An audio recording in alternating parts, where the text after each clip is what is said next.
এই মুরগির বাচ্চাটার মা তার বাচ্চাকে পোকা খাওয়াতে চাইছিল, কিন্তু তখন বাচ্চাটা তাকে বলে না, আমি পোকা খাবো না। যার কারণে বাচ্চাটার মা তাকে বলে পোকা না খেলে তো তোমার শরীরে শক্তি হবে না। কিন্তু তবুও সেই বাচ্চাটা সেটা খেতে রাজি হচ্ছিল না, কারণ সে মুরগির বাচ্চা হওয়া সত্ত্বেও মুরগির রোস্ট খেতে চাইছিল। এই জন্য তার মা অনেক রেগে পোকাটাকে রেখেই চলে যায়। আমি রাস্তায় গিয়ে মরবো, তবু এই বাড়িতে আমি থাকবো না। এই জন্য মুরগির বাচ্চাটা স্বপ্নের মধ্যেই মুরগির রোস্ট খেতে শুরু করে দেয়। আমার কাছে কোনো ব্যাপারই না। हैं? ये क्या हो गया? এটা বলেই বাচ্চাটা রোস্ট খাওয়ার জন্য বাড়ি ছেড়ে পালিয়ে যায়।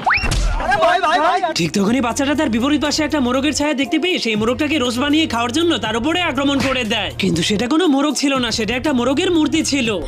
ये सब क्या देखना पड़ रहा है? ঠিক তখনই সে একটা মুরগির উপরে পড়ে গেলে সেই আস্ত মুরগিটাকে রোস্ট বানিয়ে খাওয়ার জন্য অনেক কষ্ট করে সেটাকে চুরি করে নিয়ে যেতে শুরু করে। কিন্তু তখনই মোরগটা সেই মুরগিটার পা দেখে ভাবতে শুরু করে, এত বড় মুরগির পা এত ছোট হয় কিভাবে। তুই চিন্তা করে দেখ ভূপেন, নারী জাতির ছলনায় পড়ে মানুষ কিভাবে ধ্বংস হয় যায়।